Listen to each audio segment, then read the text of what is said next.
Governador, obrigado por conversar com o Correio Brasiliense aqui em Teresina, depois desse evento super importante da transição energética que estão fazendo o Estado. O seu governo tem um objetivo de transformar o Piauí num protagonista nessa área. Isso não é um pouco audacioso, governador? Olha, Henrique, prazer falar com você, falar com o Correio Brasiliense. Obrigado por cobrir o evento aqui da nossa CITEC, a Conferência Internacional de Tecnologias e Energias Renováveis. E essa conferência tem tudo a ver com a sua pergunta. Nosso objetivo é, de fato, colocar o Piauí como protagonista na transição energética global e, mais do que isso, que o nosso povo, as nossas instituições, a nossa academia, as nossas empresas aproveitem as oportunidades que irão surgir a partir desse protagonismo na transição energética global. O Piauí já é uma referência em energias renováveis, já é o terceiro maior produtor de energia solar do Brasil, já é o terceiro maior produtor de energia solar do Brasil, e o próximo passo em matéria de energias renováveis é o hidrogênio verde, que, a nosso ver, tem se transformado no consenso global como a principal matriz que irá substituir o combustível fóssil.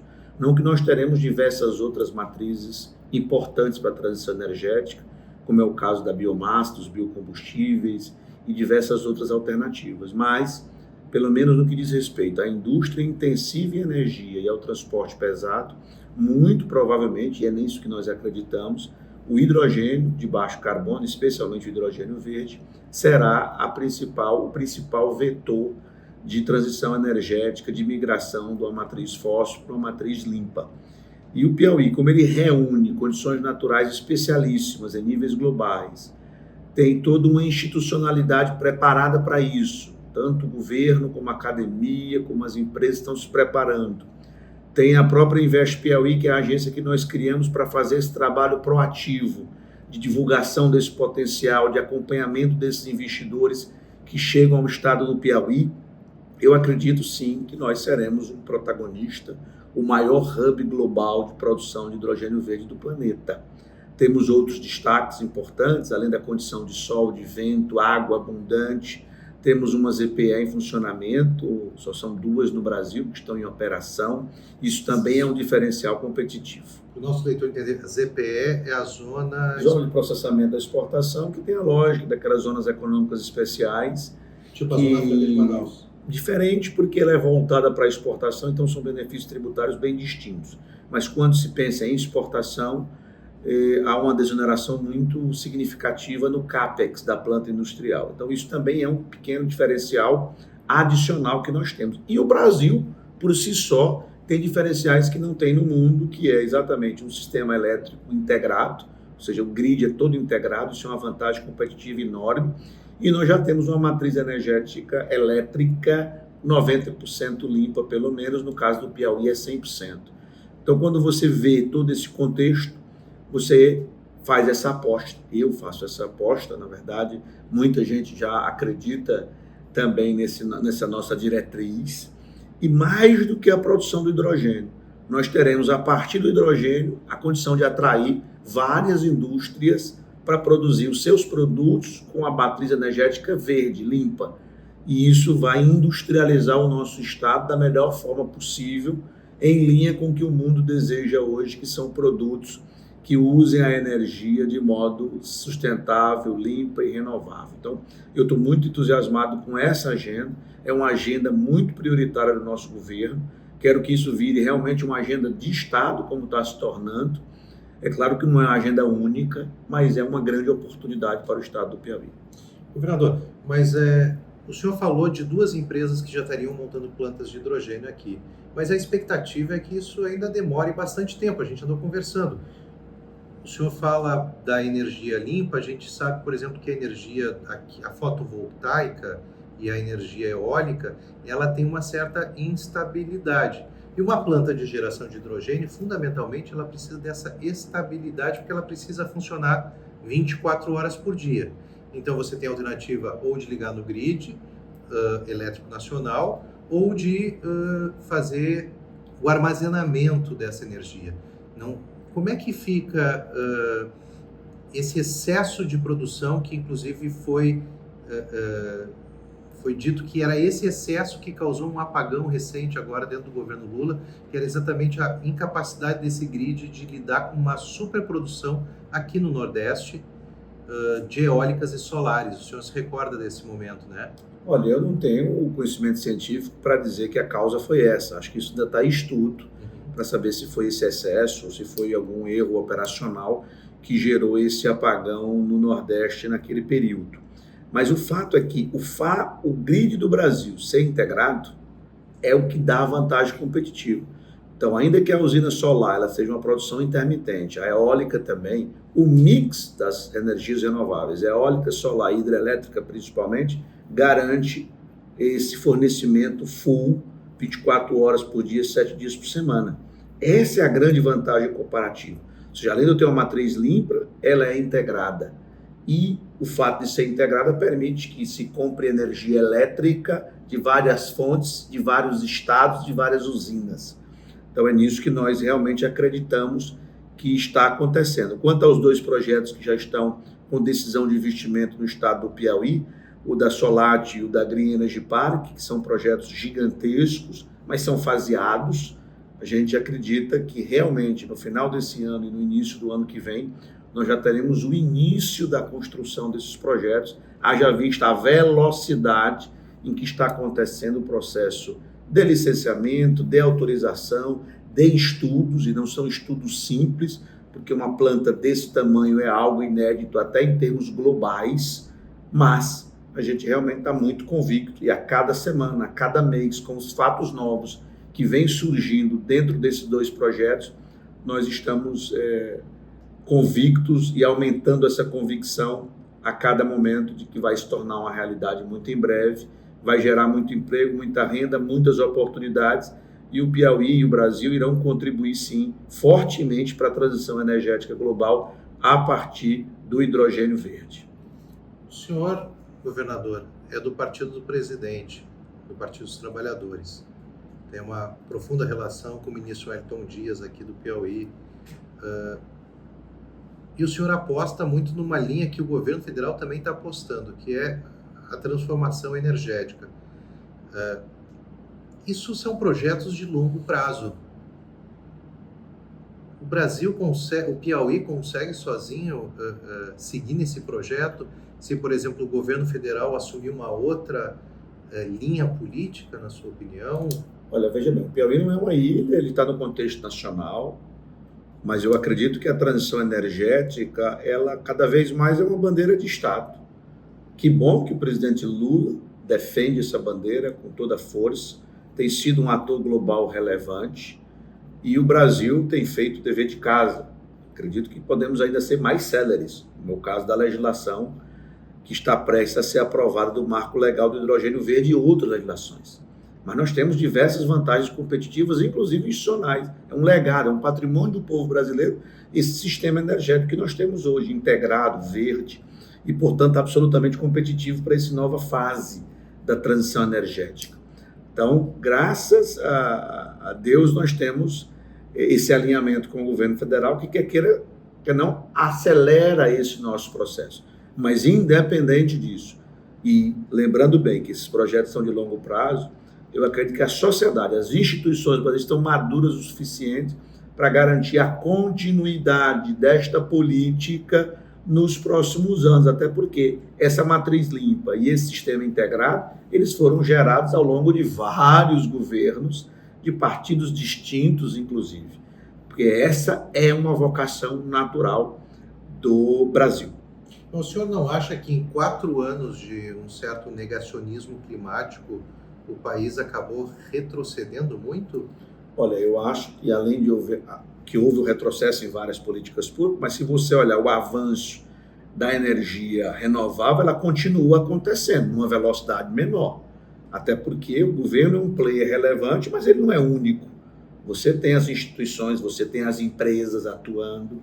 Então, várias oportunidades podem ter sido perdidas ou retardadas, mas a direção continua acontecendo. Então, nós tivemos parques eólicos, parques solares, que continuaram acontecendo. Os leilões de transmissão ficaram em segundo plano, agora voltaram com força total. Então, o presidente Lula, o governo federal atual, ele avança com mais aceleração, com mais velocidade no rumo dessa agenda, sem dúvida. E o senhor acha que, como é que o senhor acha, o senhor que é do partido do presidente Lula, como é que tem visto aqui de Teresina o desempenho do governo do presidente, que ele tem sofrido muita dificuldade dentro do Congresso Nacional, né? Até com a própria base de apoio não encampando todas as posições do governo? Olha, a meu ver, esse é o principal desafio. O presidente Lula não foi eleito com maioria no Congresso. Então, conquistar essa maioria é sempre mais desafiador do que você já ser eleito com a base majoritária no Congresso, no Parlamento, que foi o nosso caso. Nós fomos eleitos governador e da bancada de deputados, 22 dos 30 foram eleitos da nossa base.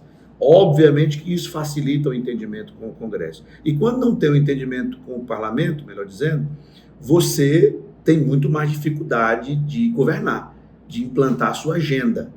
E, portanto, é um desafio muito grande. A gente, obviamente, que torce para que haja cada vez mais harmonia entre o Poder Executivo e o Poder Legislativo. E, sem dúvida, isso vai acelerar a transformação social e econômica que o nosso presidente deseja fazer e vai fazer e está fazendo. O senhor, como é que o senhor, como governador aqui do Nordeste, também do partido do presidente, viu aqueles movimentos do Sul, sudestinos e do Sul, de criar também um consórcio, de tentar se organizar de uma forma semelhante ao que o consórcio do Nordeste tem já há alguns anos? Isso representa algum incômodo para vocês? Não, pelo contrário, eu acho que eles aprenderam com o Nordeste, né? Os sudestinos aprenderam com os nordestinos que é importante cooperar regionalmente, dividir melhores práticas, lutar juntos pelos mesmos interesses da região. E eu defendo mais do que isso, defendo que esses consórcios formados regionais tenham uma aliança entre esses consórcios em pautas que são relativas a todos. Tem vários temas que são relacionados para todos os estados do Brasil, todas as regiões, então esses consórcios têm que estar unidos. Em alguns momentos há visões diferentes, mas em alguns momentos há a mesma visão. Então eu acho que esse exercício do federalismo cooperativo ele é fundamental.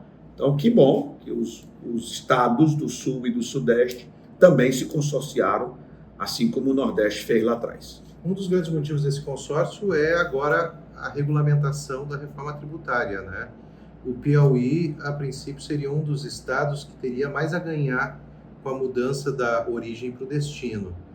Só que há ainda resistência de alguns estados. O senhor tem sentido isso na conversa com os colegas governadores? Como é que o senhor aposta que essa regulamentação vai navegar, vai ter céu de brigadeiro para seguir? Deixa eu dizer, a fase de maior disputa federativa já aconteceu no momento da emenda constitucional. A maioria dos governadores se posicionaram favoravelmente. Na minha visão, todos os estados se beneficiam. Alguns podem se beneficiar mais a partir de uma certa ótica, que você citou, por exemplo, da transição da origem para o destino. Claro que estados que são mais consumidores do que produtores se beneficiam numa certa medida, mas, por outro lado, você não tem mais um instrumento da guerra fiscal.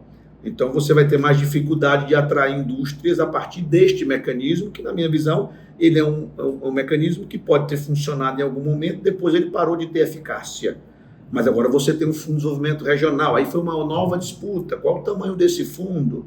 Isso em relação à União, como distribuir esse fundo, mas se chegou a um consenso, ou pelo menos a um pensamento majoritário, e isso foi resolvido na emenda constitucional. O que se discute agora são aspectos mais ligados a setores econômicos e à operacionalização desse tributo.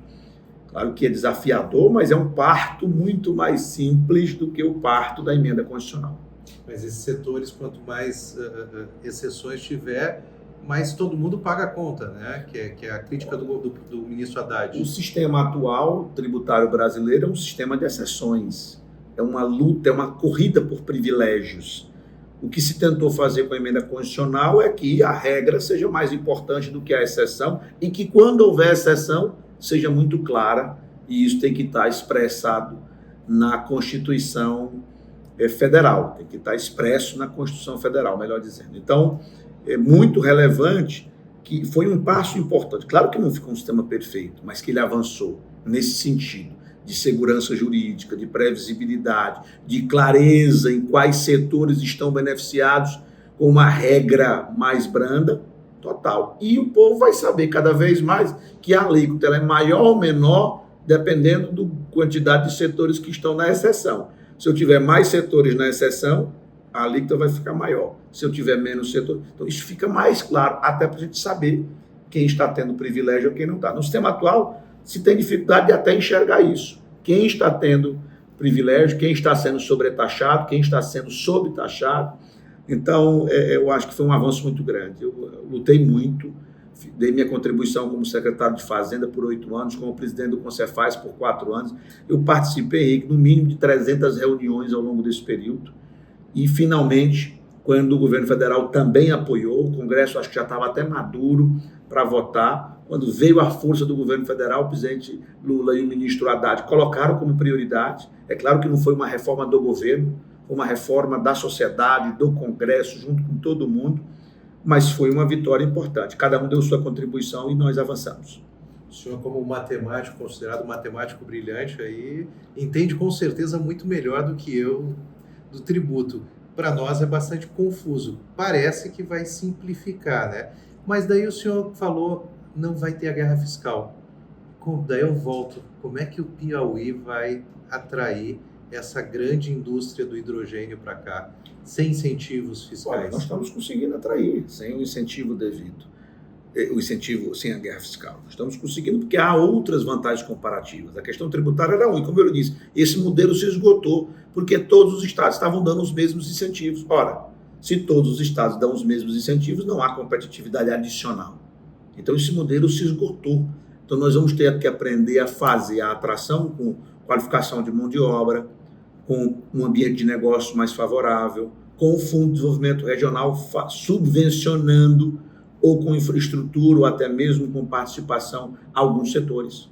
É assim que se faz da maneira mais adequada, porque até você vai medir o efeito daquele benefício na conta do povo, na conta da sociedade, para saber os benefícios que ele gerou. Então, aquela subvenção ou aquele incentivo tem um valor, tem uma conta a se pagar. E o que ela gera de benefício? Se o saldo for positivo, foi um incentivo, uma subvenção boa. Se não for, então você vai ter como comparar isso de forma muito mais clara. Então, eu acredito que o modelo será melhor para o Brasil, para o Piauí e para qualquer outro estado, porque a regra vai ficar mais clara, o ambiente mais seguro. Você tem uma ideia, o que tem de passivo tributário no Brasil dá quase o valor do PIB.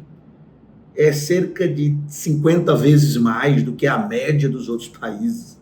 Então, só aí você vê que é um dinheiro que vai voltar para a economia, para a eficiência, e não vai ficar, não é, na burocracia, ou no litígio, ou na ineficiência. Tem outro PIB ainda no litígio, né? Só no litígio da discussão tributária, ainda nem no passivo, né? É isso que eu estou dizendo. Quando você soma isso, que está administrativo, que está judicial, é um negócio impressionante. Isso está subtraído da onde? Da economia. É a ineficiência. Olha o custo da ineficiência para as pessoas, para os governos e para as empresas. Então, a reforma avança. Por isso que há cálculos que demonstram que em 10 anos, só o fato de existir a reforma tributária vai aumentar mais de 10% o PIB. Você imagina quantos bilhões de reais isso representa em cada ano. Governador, o senhor está com todos esses projetos são projetos para o futuro. Eu queria um exercício de futurologia do senhor. Onde é que o senhor espera, onde o governador estará em 2026? Qual é o rumo político deste matemático do Piauí aqui que sanou as contas do Piauí, é conhecido por sanar as contas do Piauí na Secretaria da Fazenda? E qual é o rumo político? Vai ser a reeleição em 2026? Vai ser outros caminhos? E como é que o senhor vê o Piauí daqui a alguns anos com esse projeto e o que o senhor prevê para o Brasil? Olha, eu obviamente que estou muito focado em fazer um governo de muitas entregas, que cumpra tudo aquilo que nós colocamos no programa de governo. Se você acompanhar um pouquinho a nossa trajetória, eu me dediquei muito à confecção desse plano de governo. até porque eu vim da gestão, nunca fui candidato a nada, então eu valorizo muito esse aspecto do planejamento, da gestão, da execução. E, obviamente, que fui aprendendo também a parte política, a parte de você se comunicar com a sociedade, comunicar-se com os líderes e fazer a parte política partidária também. Então, obviamente, que se a gente atingir essas metas todas que a gente espera, é um caminho natural a pré-candidatura à reeleição. Mas, obviamente, que isso só vai ser avaliado no ano 2026, quando a gente puder fazer uma retrospectiva, dizer, fizemos as entregas, Piauí avançou nesses indicadores que nós estamos medindo e exibindo em relação à renda média per capita, que é um indicador que a gente acompanha, em relação à geração de empregos formais, que é outro indicador que a gente acompanha, o IDEB da nossa educação básica, a questão, obviamente, dos índices de segurança pública. Então, se a gente fizer um racional e perceber que houve uma evolução significativa, é claro que nós vamos colocar o nosso nome à disposição. E eu quero, ao final da nossa gestão, realmente ter o Piauí num patamar de renda média per capita muito mais elevado do que o que tem hoje e almejo sim chegar na melhor educação do Brasil. Essa é uma grande meta que a gente colocou e do ponto de vista de setores econômicos, essa referência na transição energética, referência na agroindústria no Sul e muito importante para nós ser a sociedade mais digital do Brasil. O senhor aposta na reeleição do presidente Lula? 100%.